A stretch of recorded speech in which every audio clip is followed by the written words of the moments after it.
La chaussée Tomushimas, Makio, so konoko enoa futatsu no kotoba de yarimasu. Watashi wa France go de hanashimasu sumimasen desu ga, so Paul san wa Nihongo no honyaku, tsuyaku shimasu ne. Donc aujourd'hui, je vais vous parler du livre de Jacques Bainville qui s'appelle Les conséquences politiques de la paix. そう本日は、ジャック・ベンヴィルという歴史家の名著、平和の政治的帰結という本についてご紹介したいと思います。C'est un livre qui a été publié en 1920, un an après le traité de Versailles. 1920年の時に出版されて、つまり、ベルサイユ条約の1年後に出版されました。Alors, qui était Jacques Bainville? ジャック・ベンヴィルは誰でしたか？ Jacques Bainville est né en février 1879 à Vincennes, près de Paris, et il est mort en février 1936 à Paris, à l'âge de 57 ans. C'était un journaliste, un historien et un académicien français. さて、ジャック・ベンヴィルという人物は、1879年の、2月9日に生まれまして、バンセンにて、それから1936年の2月の9日にパリで、亡くなりました。ジャック・ベンヴィルは、歴史家、記者、それからアカデミー・フランセーズの一員でもありました。Alors, il était issu d'une famille bourgeoise de tradition républicaine. Et il a fait ses études à Paris, au lycée Henri IV, puis à la faculté de droit. Mais il a commencé à écrire très tôt, en 1900, à l'âge de 20 ans, après un voyage en Bavière. Il a écrit un livre sur le roi Louis II de Bavière. ジャック・ベンヴィルは、ブルジョワ層の家庭に生まれまして、共和派、つまり共和主義の、家に生まれました。の伝統を持った家に生まれました。一応、ハンリ4世高校、フランスではかなり有名な、一流学校なんですけど、に、勉強して、それから法学大学学部に入って1年を1年勉強しました。それから初めて執筆したのはかなり若い段階で、つまり20歳になった時、1900年、初めての書物を書きました。バイエン、ドイツ、まだ当時はまだ、ドイツでした、もうドイツになったんですけども、バイエンという地方の旅行から帰ったとき、そのバイエンのルイ2世についての本でした。Alors, Jacques Bainville était donc républicain, dreyfusard, donc plutôt une faction de gauche, et il est devenu monarchiste. Et en fait, c'est par réflexion, par raisonnement rationnel, par comparaison, que ce républicain, libre penseur voltairien, est devenu monarchiste. Ce n'est pas par sentiment nostalgique, c'est vraiment par une analyse rationnelle. Et provoqué par son voyage en Allemagne, où il a été frappé par la puissance de l'Allemagne, son rayonnement économique, démographique, son pouvoir stable et fort, et il pensait que la République française était trop faible pour faire face à l'Allemagne, et donc il est devenu monarchiste en rencontrant Maurras en 1900. バンヴィルは最初、ドレイフュス派、フランスで有名なドレイフュス事件があったんですけども、ドレイフュス派のデフュス派の人でしたけども、つまりかなり左翼という位置づけだったベンヴィルが、そのドイツへの旅行の後に、応答派になっていきます。ただ、彼はいわゆる、共和派の家、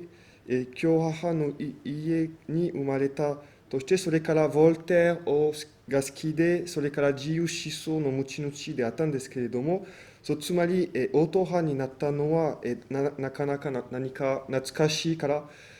過去への憧れから、あるいはその家の伝統があったからのではなくて、いわゆるその理性を持って歴史を知って、そして比較して、ドイツとの比較して、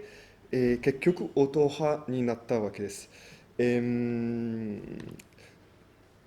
というのも、ドイツにいたときに、やっぱりそのドイツの、比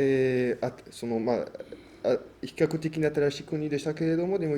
非常に安定的な政治をやりながら、統一的な国を持ち、それから国力も人口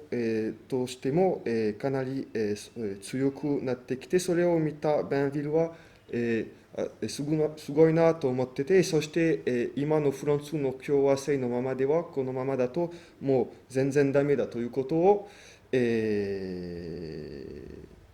初めて分かりました。で、1900年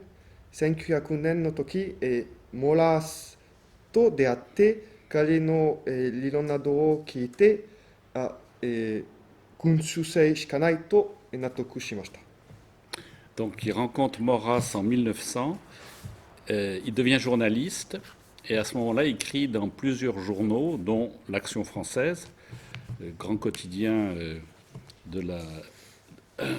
monarchistes, des royalistes nationalistes, et il fonde lui-même la Revue universelle qui existe toujours. で、その後、まだかなり若い、時でしたけれども、モーラスと出会って、そして、完全に応答派となって、で、記者の、デビューします。いくつかの新聞で執筆、しますけれども、アクション・フランセーズという新聞にも執筆しますが、その他、自分が、創業したラ・レビュー・ユニバーセル、これなんですけれども、バンヴィルが創業した雑誌なんですけれども、今でもまだ存続しています。Alors Bainville est une grande figure du monarchisme nationaliste et de l'Action française. Et donc c'est un historien remarquable et il a écrit en particulier une histoire de France en 1924 qui exalte la politique de la monarchie française. Et ce livre est toujours de nos jours considéré comme un livre de référence sur l'histoire de France. Il s'est aussi inquiété de la faiblesse de la démocratie face à la puissance allemande. Il a écrit en particulier sur la Troisième République en 1935. Et en 1935, il était élu membre de l'Académie française. さて、バンヴィルはその後、いわゆるその愛国主義者の応答派の代表人物となっていて、また、アクション・フランセーズの中心人物になります。アクション・フランセーズは、フランス応答派です。ナショナリスト、愛国主義、として、過去の、フランス王政の、政治の英知を、絶賛、しました。歴史家としても、かなり有名となって、1924年有名なフランス史という、本を書きましたけれども、今でも、古典化になって、今でも愛読され続けてきます。いわゆる一般歴史学会においても、バンヴィルは歴史家として、評価されています。それから有名な書物として、1935年の時、第三共和制を題した書物を出版しましたけれども、その中に、ドイツの国力、ドイツの、そうですね、国力に対して、警鐘を鳴らすような、書物であって、それに対して懸念している、本です。それから、晩年になりますけれども、1935年、アカデミー・フランセーズの一員として、選び出されます。ちなみにアカデミー・フランセーズはいわゆるその文学的に、非常に、偉大な偉業を遂げた人として、認められたときにアカデミー・フランセーズに入るのは、普通です。Donc il a écrit beaucoup sur l'Allemagne et les relations avec la France, histoire de deux peuples, histoire de trois générations, plusieurs livres. Et donc il décrit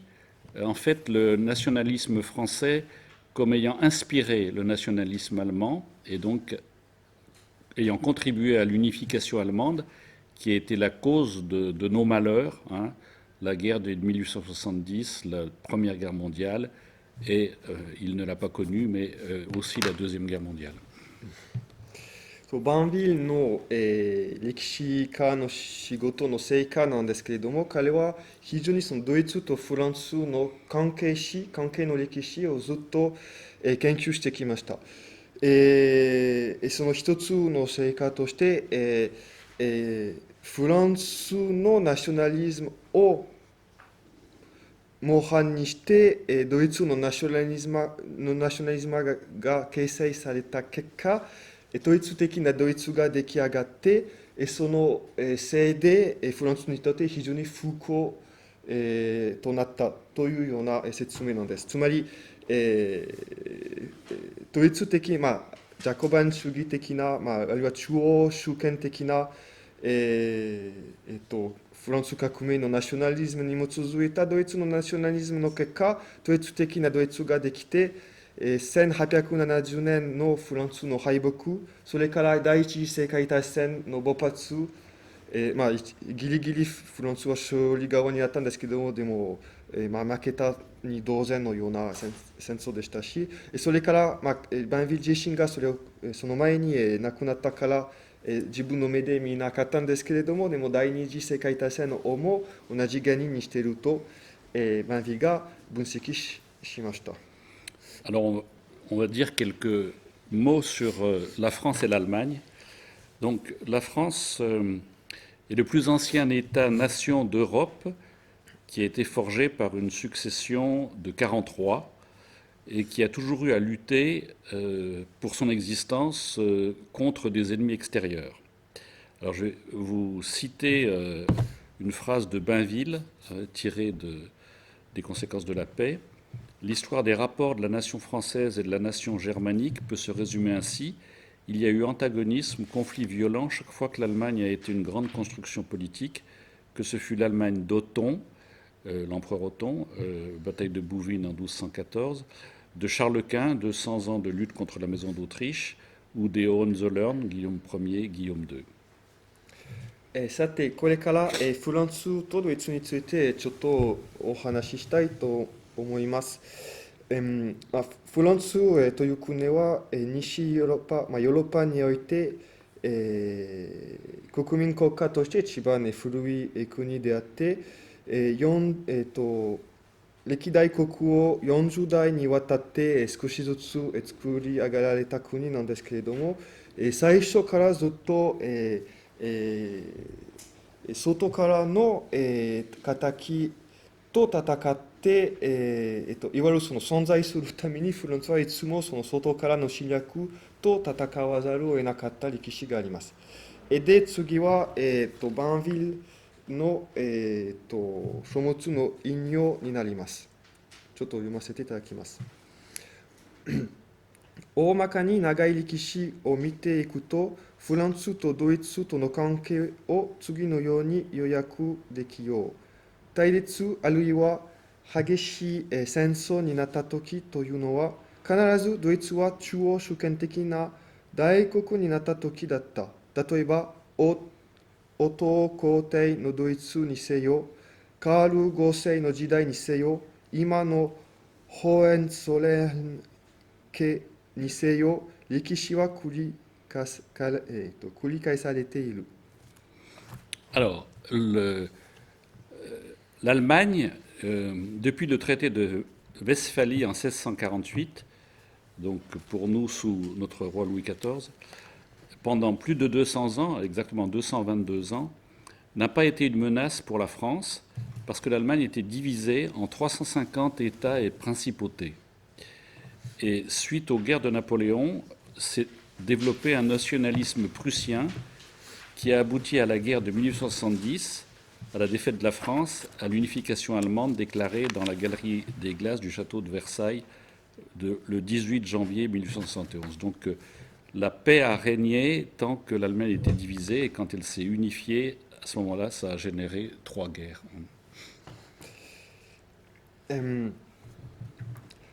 そうドイツは、そう有名なる、みんなご存知だと思いますけれども、1648年の、ウェスファリア条約以降から、222年ほどフランスとドイツの間に、戦争もなかったし、フランスにとってドイツは全く脅迫になったことはないんです。なぜかというと、ドイツとはいっても当時の、ドイツ圏、ゲルマン圏というものは分裂してて、350以上の小国に分けられていたわけです。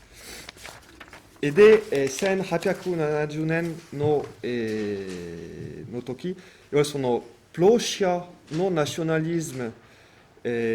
が、発展していきましたけれども、そのプロシアのナショナリズムを発展、させたのはやっぱりナポレオン戦争のせいなんですけれども、その結果、プロシアのナショナリズムはかなり強くなっていって、そして1870年のプロシアとフランスの間の戦争になって、フランスが敗北したとき、フランスのベルサイユで、ドイツ帝国が1871年の7月18日の時発表されました。ビスマルクによって。Alors, à l'issue de la guerre de 1914-1918, suite à la défaite de l'Allemagne, le traité de Versailles est signé le 28 juin 1919 entre l'Allemagne et les Alliés, suivi de traités qui sont reliés pour toute l'organisation de la Nouvelle Europe, traité de Saint-Germain, Neuilly, Trianon et Sèvres. 一つ補足なんですけれども、先ほどいわゆるそのドイツは分裂していた、間にしていた限り、欧州に対して、脅迫ではなかったんですけど、初めて統一してからもう全欧州を巻き込んだ、大きな戦争は3つ起きたと、バンヴィルが、指摘してます。そして、歴史的にそうなんですけど、で、そのドイツの歴史を続けると、第一次世界大戦が終わった時、ドイツは敗北したんですけれども、一番、条約はいくつかありましたけど、一番大きいのは、ベルサイユ条約なんですけれども、それから、いくつかの他の条約もあって、ヌイ条約、サンジェルメン条約、SF 条約などは、結ばれて、当時の欧州の地図が全然、完全に再編成されました。Donc, ce traité de Versailles annonce la création de la Société des Nations, SDN, qui est l'ancêtre de l'ONU actuelle, et détermine les sanctions prises à l'encontre de l'Allemagne et de ses alliés. L'Allemagne n'était pas représentée au cours de la conférence, et l'Allemagne est amputée de certains territoires, en fait 100 000 km², aussi bien à l'ouest qu'à l'est, surtout à l'est, et privée de ses colonies, et astreinte à de lourdes réparations économiques et d'importantes restrictions de sa capacité militaire. Alors les réparations économiques parce que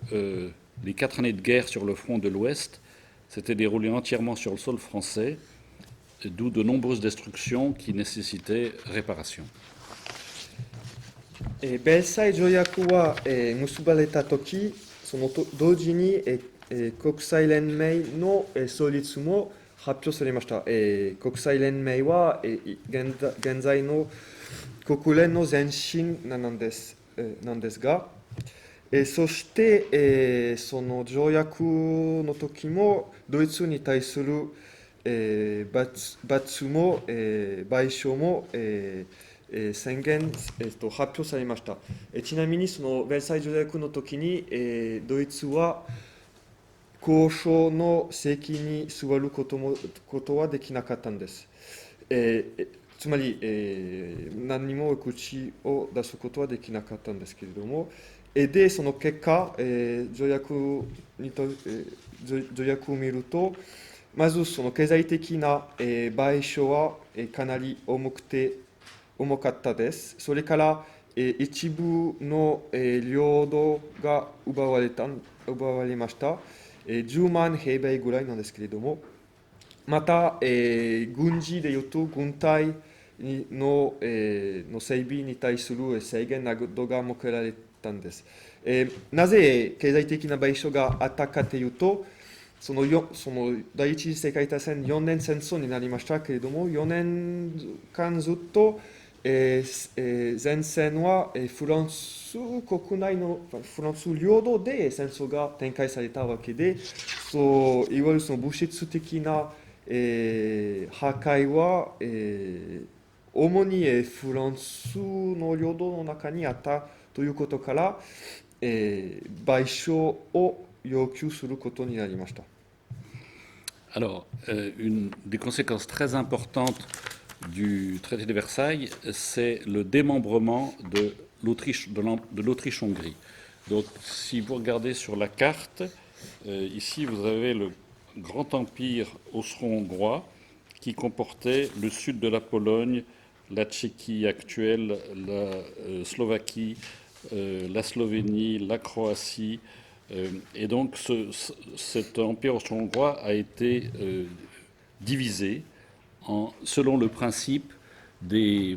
nationalités, des droits des peuples à disposer d'eux-mêmes.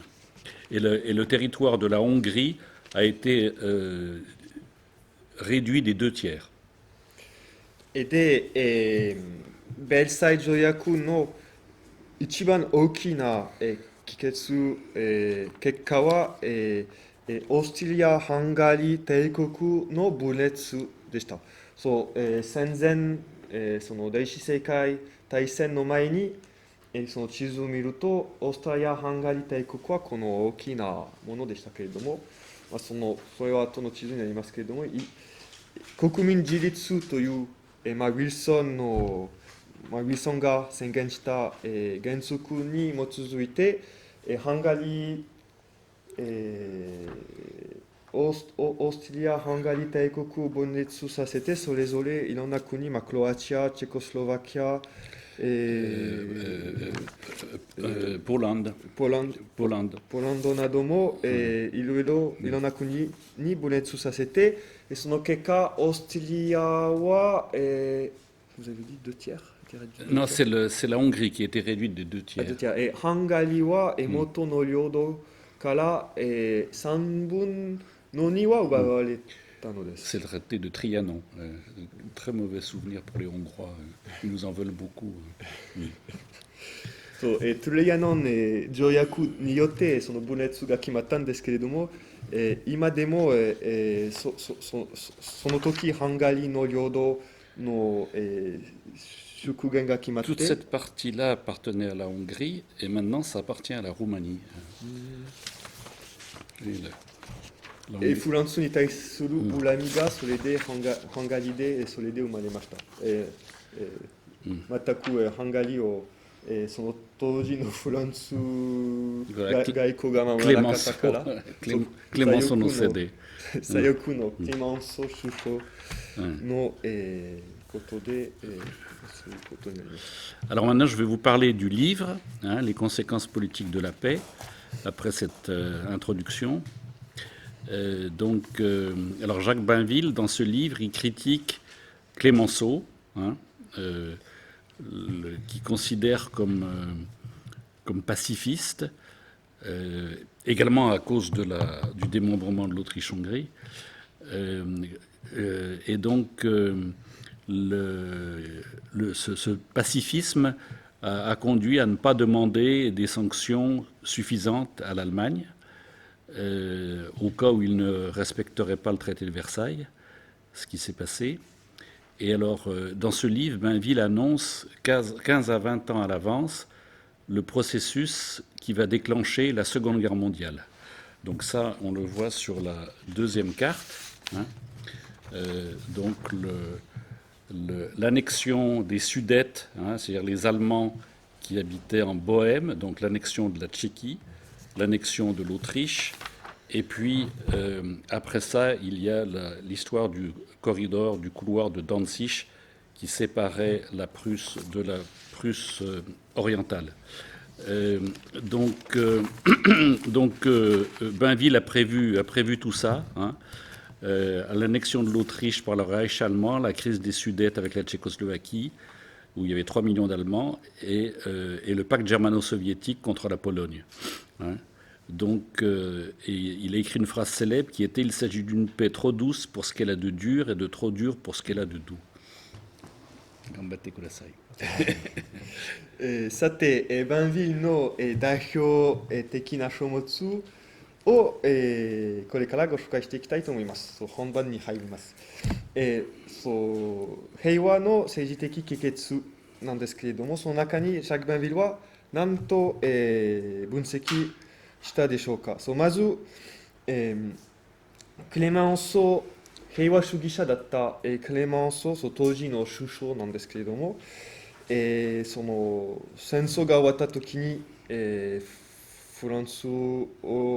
その共和制のトップにあった人なんですけれども、まずそのクレメンソ平和主義者だったクレメンソの、政策を非常に非難してきます。ドイツについての政策。というのも平和主義というような口実でドイツに対する賠償の要求はかなり予想より低かったわけです。特にもしドイツは条約に批判した場合というようなところでほとんどそれに対する罰金あるいは罰則はもうこれなかったわけです。その口実として仲良くするために平和主義するためにということでした。まず、バンビルはそれを非難します。それからもう一つ、それは非常に大事なんですけれども、賠償金というよりも非難する、その条約、バンビルはその条約の弱点を指摘します。つまり、ドイツを分裂させなかった点です。ドイツのままにドイツ的なドイツにさせたせいで、結局いつでも改めて、戦争を犯してもおかしくないというような、ロジックです。さらに言うと、オーストリア・ハンガリーを分裂させたから大きなドイツに対して中央ヨーロッパでは相手はもう何もなくなったわけです。そしてその分侮辱的な立場にあった侮辱的な態度を受けたドイツだったから恨みも生まれてバンビルが指摘したように、このままだともうまた戦争が起きるだろうと予測しました。つまり1920年の時、ほとんどその第二次世界戦争の20年前に、もうすでに、第二次世界戦争に至らせるすべての流れをこの書物の中に予測しました。この条約だと必ずまた戦争が起きると、そしてその戦争に至らせる過程、流れをも予測しました。つまり、オーストリア弁護を1920年の時点で予測しました。それからいわゆるその有名であるスデーテン地方の危機をも、予測しました。その2つ目の地図を見ると、かなり明らかだと思います。つまり、それはそう、戦争第一次世界戦争の後の地図なんですけれども、中央に大きなドイツがあって、そうドイツ的なドイツのままで、あといろんな、小国、結局弱い、国々で、そういったような設定にさせながら、ドイツの、軍隊、武装などを、防ぐための措置も取られてないまま、そういうことになってて、そしてあとその地図も、もうめちゃくちゃです。例えばそのステーデン地方の危機というのは、ステーデンというところは、オーストリアになって、チェコスロバキアになってたんですけれども、その場所の、住民たちはみんなゲルマン系、ドイツ語、ドイツ人だったわけで、そう必ず、ドイツに、いずれか併合されるだろうと、バンヴィルが予測しました。D'accord. Arigato. Donc, alors. Je peux faire citation. Peut-être. Ah, d'accord, ok, allez-y. Oui. 一つ、バンヴィルの有名な引用なんですけれども、その条約について、この条約は厳しくすべき点において、軽やかすぎて、軽やかにすべき点において厳しすぎる。それはまさにバンヴィルの指摘です。つまり、厳しすべき点というものは、いわゆるその、ドイツの統一をやめさせて、それぞれの歴史のある伝統のある小国に戻すことと、そしてもしも条約違反した場合、罰則罰金をちゃんと設けて、そしてそういうような違反を防ぐための措置をも設けるということでしたけれども、そしてバンヴィルが言う軽やかにすべき点において厳しすぎだということは、結局賠償金は高すぎて、いわゆるその全然返済できないような、金額だったので、どうせ最初からドイツは返済することをいずれか拒むだろうということと、それから条約の時にドイツが一人として責任も吸われなかったということは侮辱的な、侮辱されたということもダメだとバンヴィルが言ってました。そう両方もう完全に本来ならば逆のことをやるべきだったと。D'accord. Donc, oui, j'ai bien compris. Donc, Bainville estimait en fait que ce traité laissait l'Allemagne beaucoup trop puissante et tout en lui laissant trop de motifs pour rompre le traité. Donc, il y a une nouvelle citation. Le traité enlève tout à l'Allemagne, sauf le principal, sauf la puissance politique d'un État, un État central de 60 millions d'habitants, au service de leur passion. Donc Bainville aurait souhaité que l'on divise l'Allemagne, parce que l'unité allemande ne remontait qu'à 48 ans avant 1871, et il pensait que c'était encore possible de refaire un royaume de Bavière, un royaume de Wurtemberg, qui aurait affaibli l'Allemagne. Et au contraire de tout ça, on a laissé une Allemagne, un État puissant, mais avec beaucoup de motifs d'insatisfaction.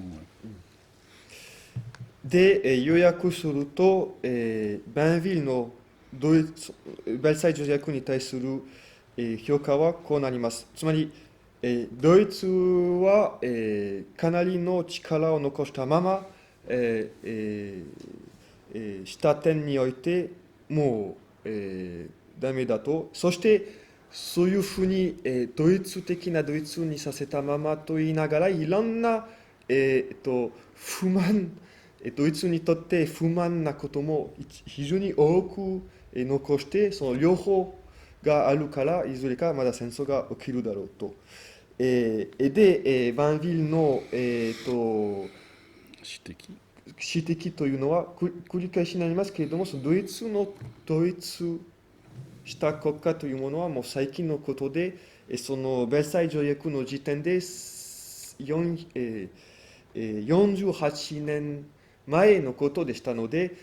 当時バンヴィルが見たことはまだまだ、ドイツを帝国分裂させても全然あり得る話だと判断しました。そして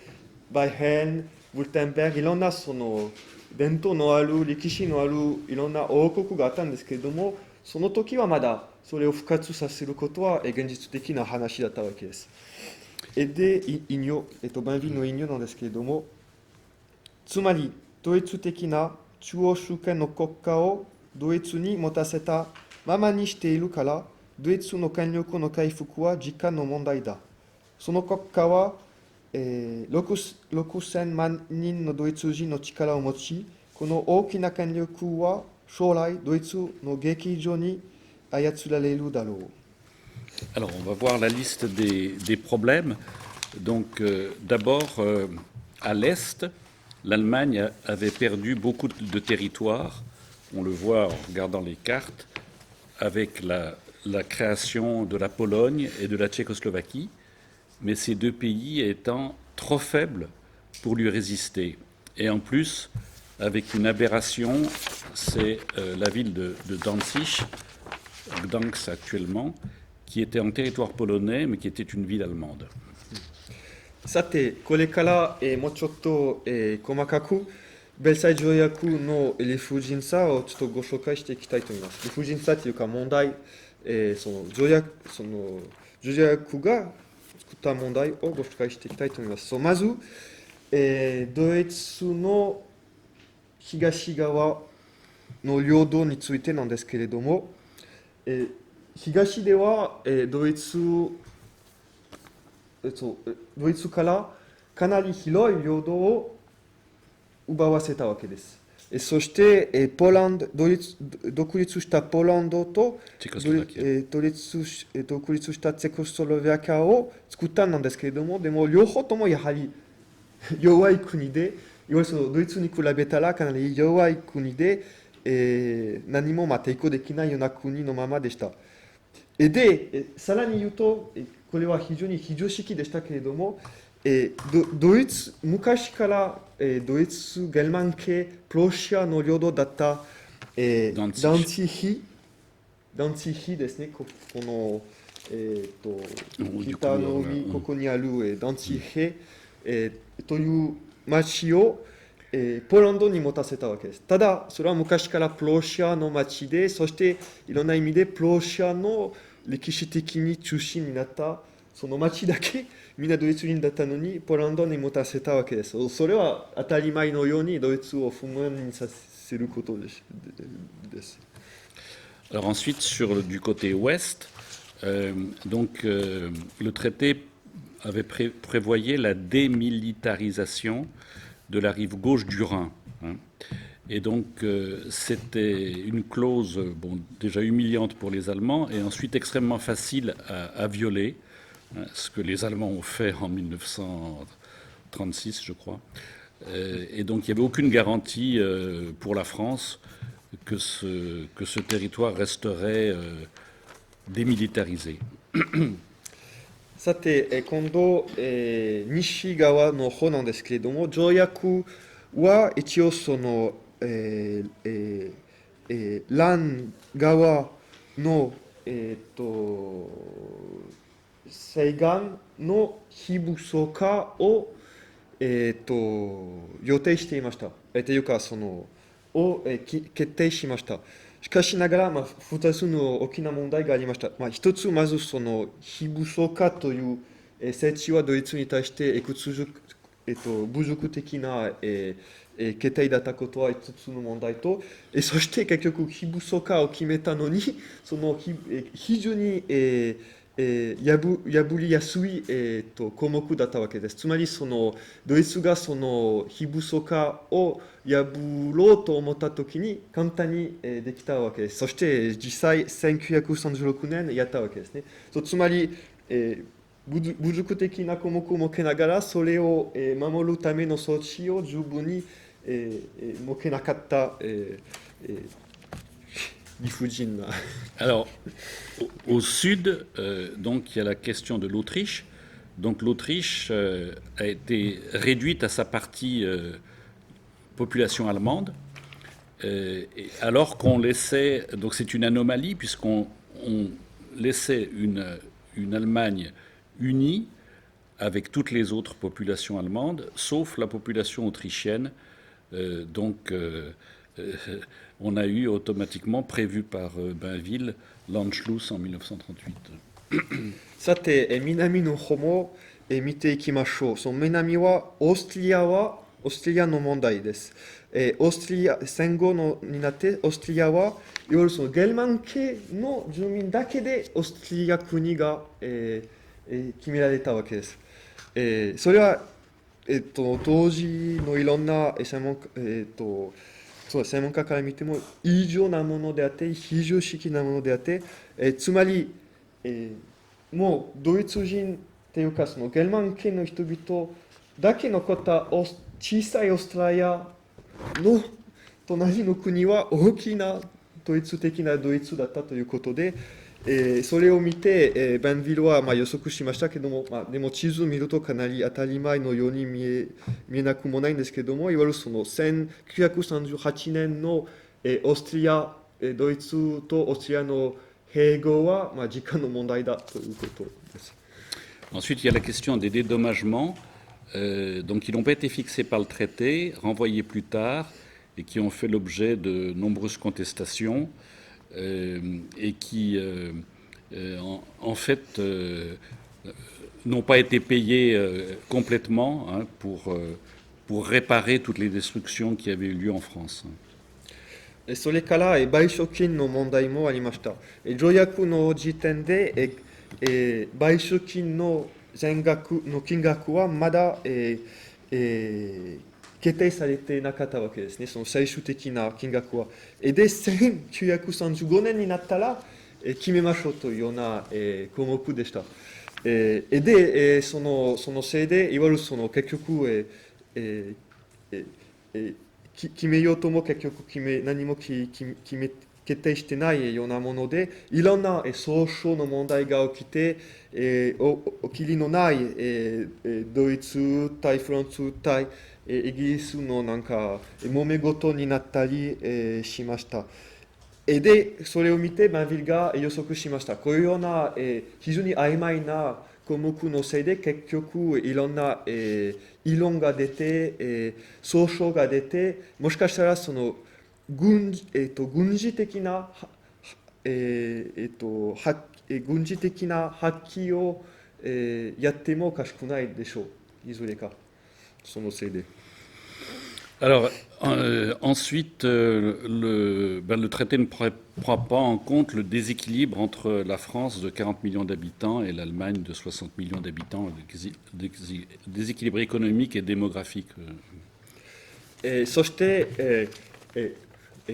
あとフランスとドイツの、全くその均衡を考えなかった条約でした。つまり、その条約、その戦争の後にドイツの、住民は、6000万人になりましたけれども、それに対してフランスは40,000万人、ということでした。また、経済的にもそうなんですけれども、そうフランスは勝利したのに、全くいわゆるその次の戦争、もし何かあったら、何の均衡を考えないで、条約は決定されましたということです。Donc de cette situation ressort la nécessité pour la France de rester armée.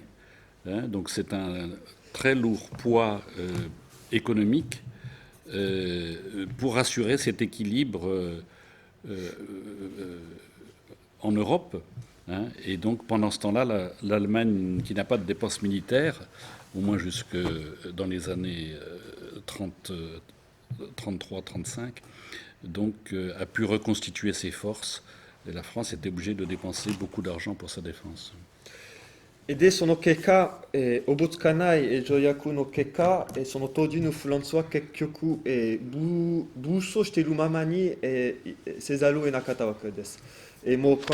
その条約の結果いろんなところでフランス軍が駐在しなければならないということでいろいろありましたけれども、あとその、兵役義務をも長くせざるを得なかった分、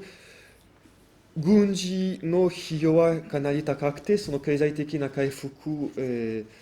という点から言ってもかなり、負担になりました。それに対してドイツは、非武装化だったから、いわゆるそのヒトラーの、勃発までに、ドイツでは、軍事費は全くなかったもので、その経済的な回復も早かったです。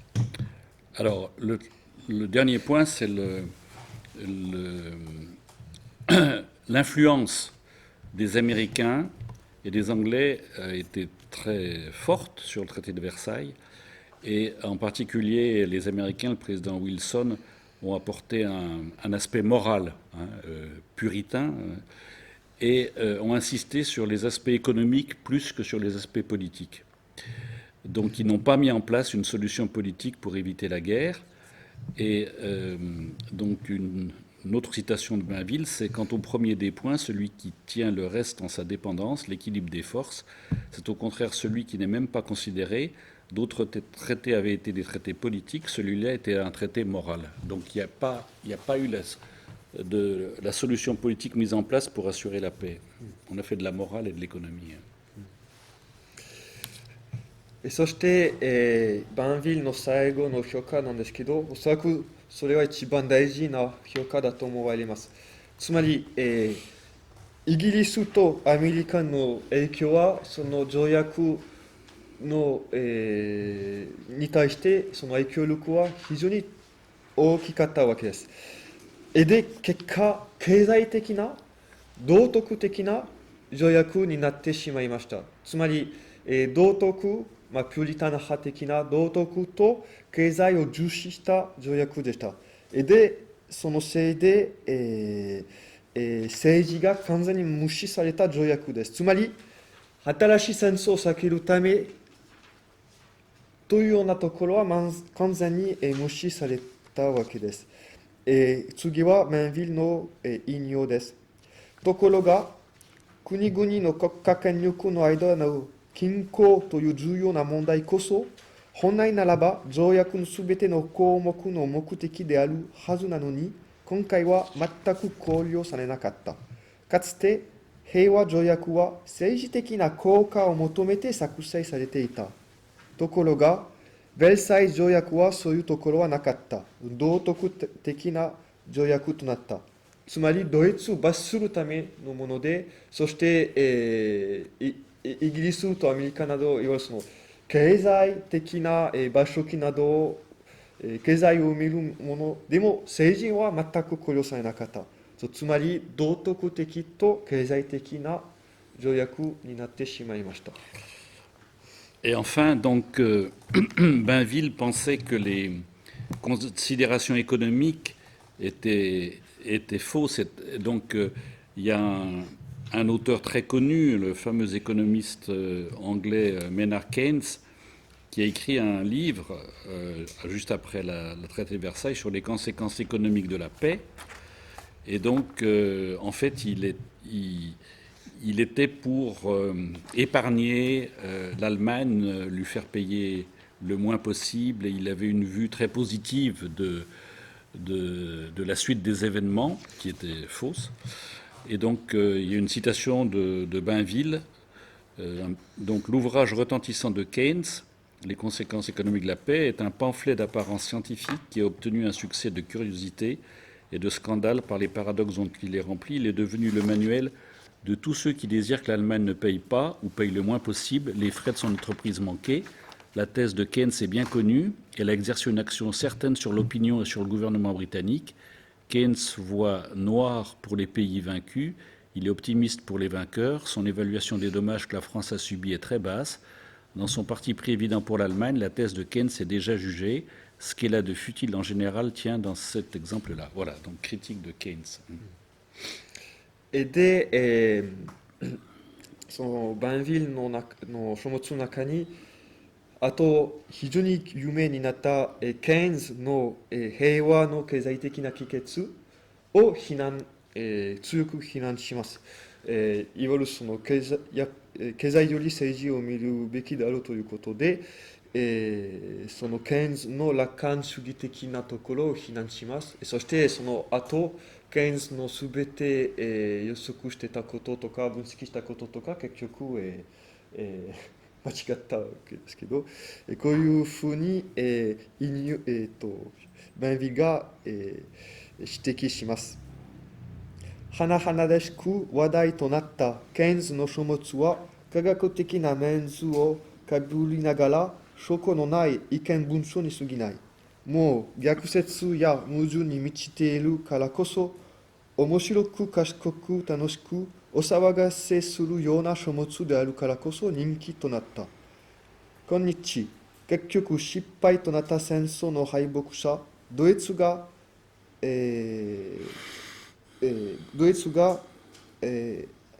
何も払ってくれないか、あるいは最小限に払ってくれることにとどまってほしいと思っている人々の手引きはケインズの本となった。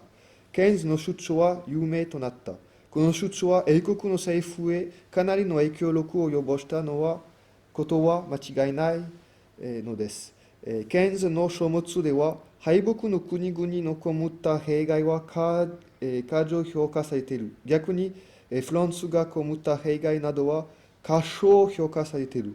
要するに、ケインズのドイツへの客観的な偏見は自明であり、それだけを見ても、ケインズの結論への評価は決まっているだろう。全体的に言うと、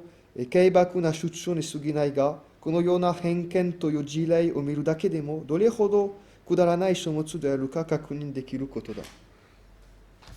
Voilà, donc on approche de la conclusion. Donc, en fait, la France a eu beaucoup de difficultés à gagner la Première Guerre mondiale. Il a fallu l'intervention des États-Unis à partir de 1917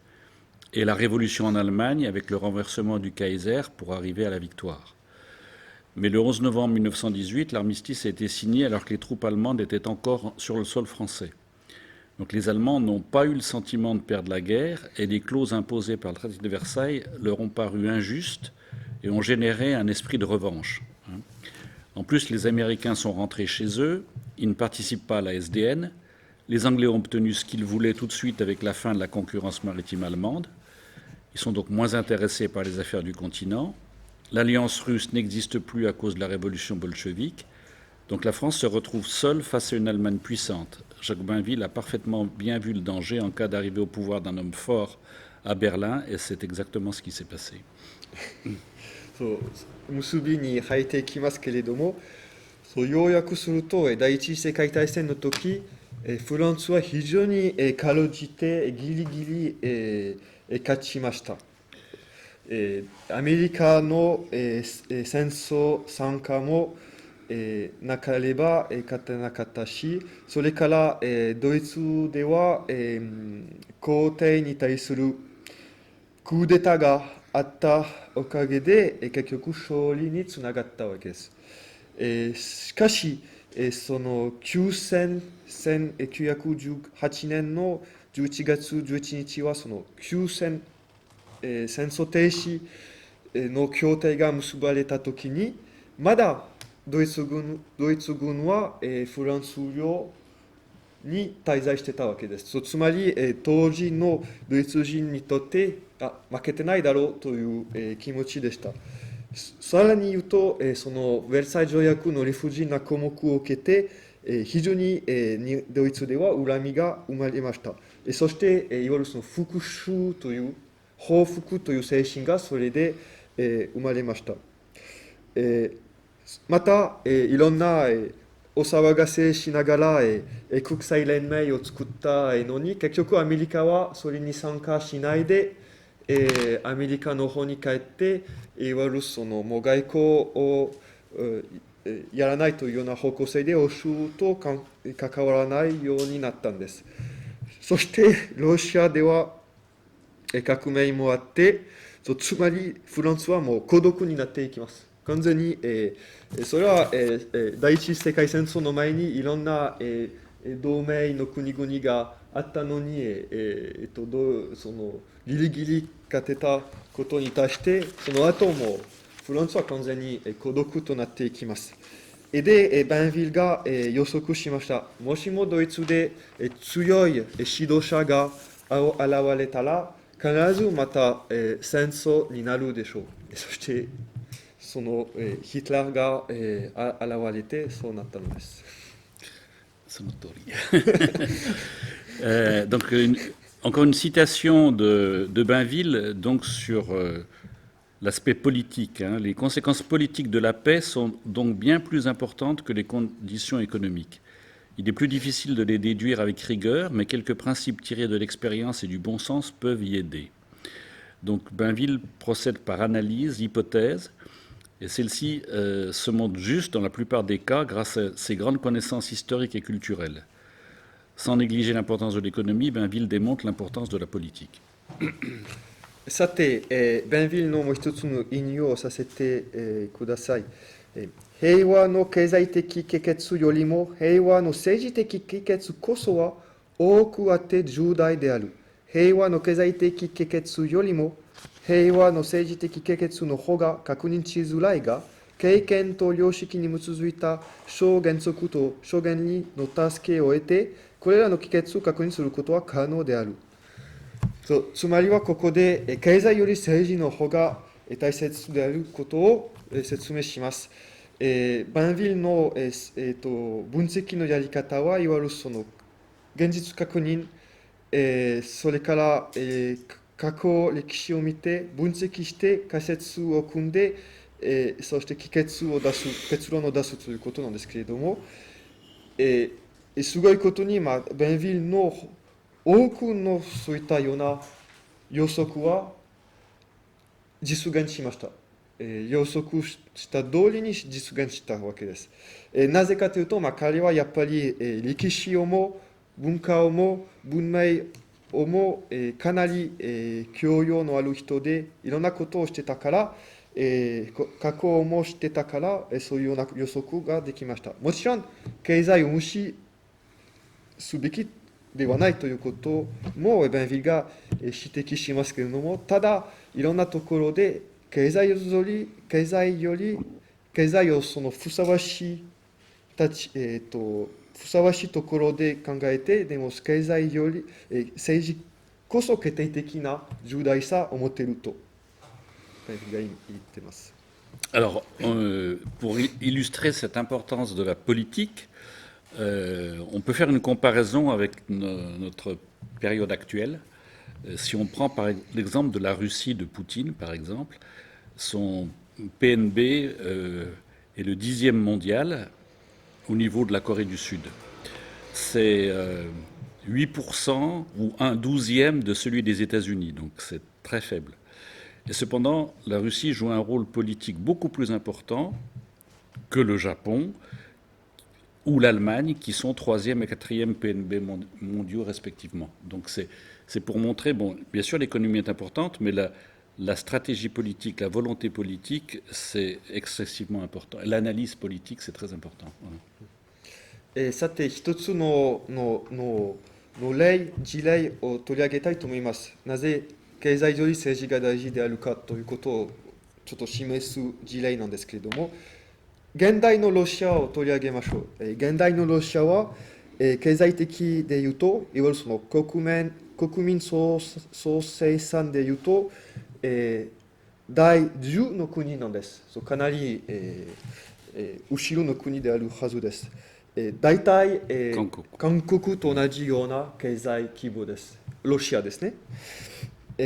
しかしながら政治的でいうと、ロシアの国際上の舞台では非常に大きな存在感を持って、そして大きな力を持ちます。例えば日本とドイツは国民総生産でいうと第3と第4の国なんですけれども、日本とドイツに比べたらロシアははるかに政治的に国際の影響力でいうとはるかに大きいでしょう。つまり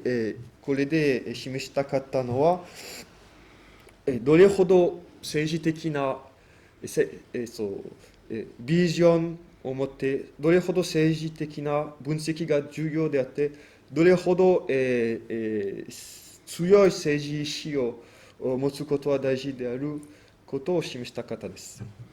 Voilà, et donc pour terminer, je vais vous lire la conclusion de Bainville dans son livre Les conséquences politiques de la paix. Donc il faut savoir qu'en 1920, quand il écrit son livre,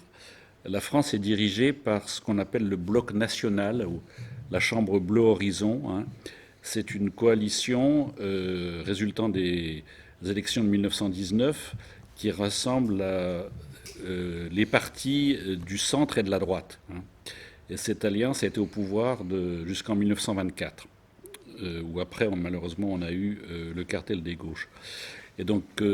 Bainville conclut son livre par la phrase suivante: les circonstances sont propices à une politique de grande envergure, politique nationale et contre-révolutionnaire, à la fois au service de laquelle la France mettra sa force retrouvée et son prestige accru.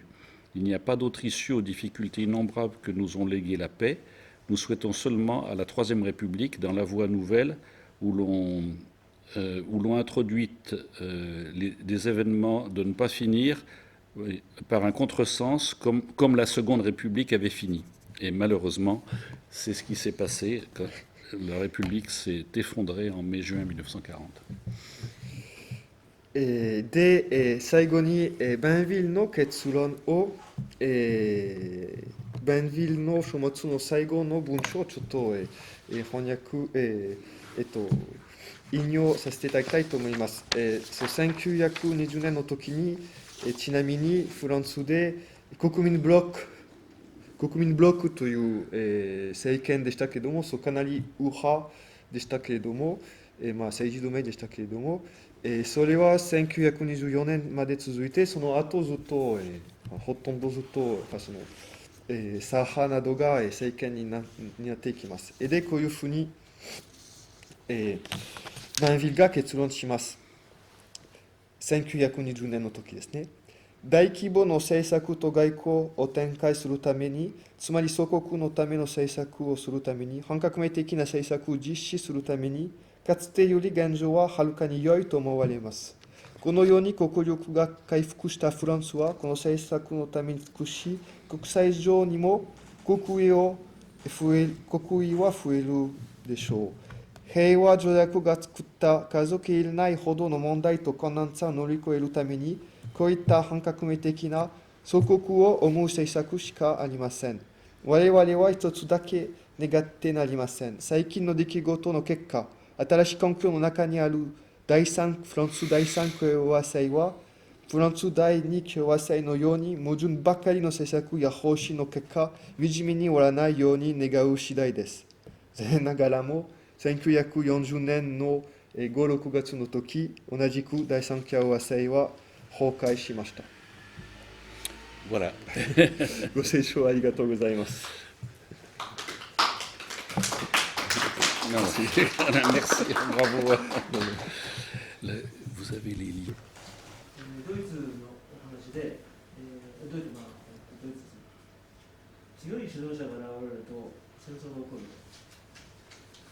でこれはですね、ちょっと前ポールさんの YouTube を生かしていただいて、結局イギリスですよね。イギリスがいて、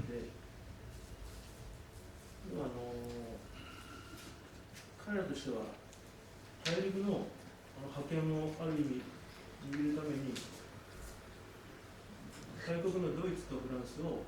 戦わせると。その意図で、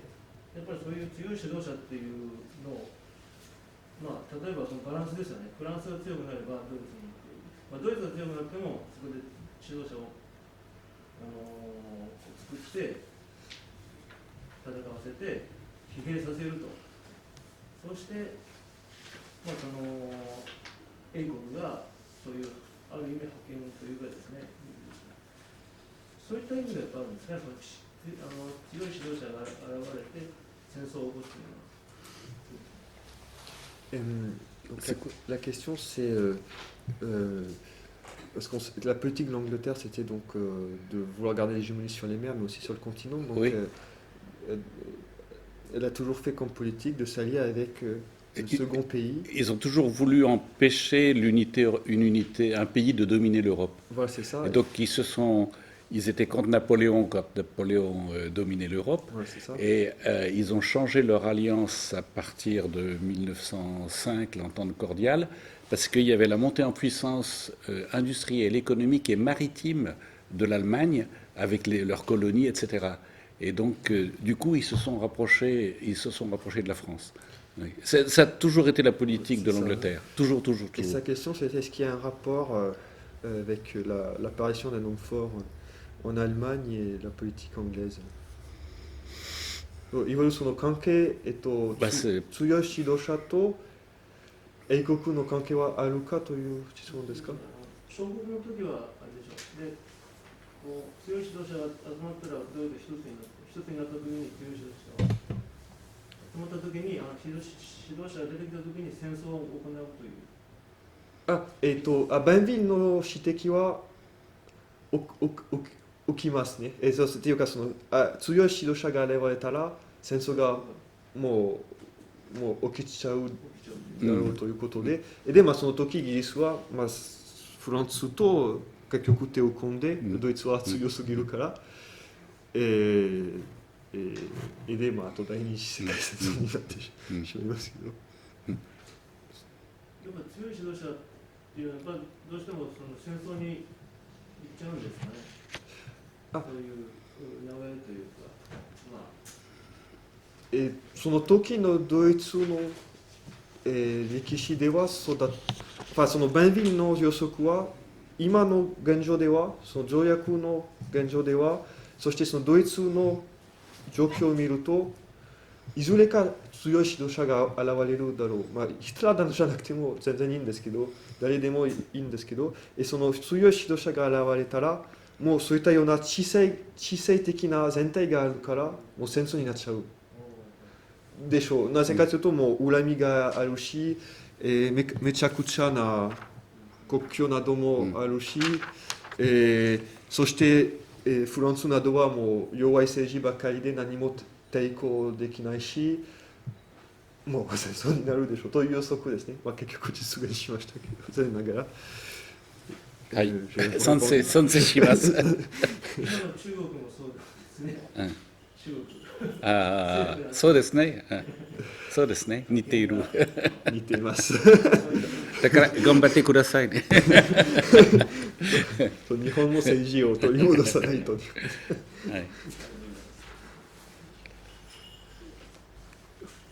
他に質問があるでしょうか。大丈夫ですか。OK、休憩しましょう。休憩しましょうか。3時半まで。そう、30分まで。Merci.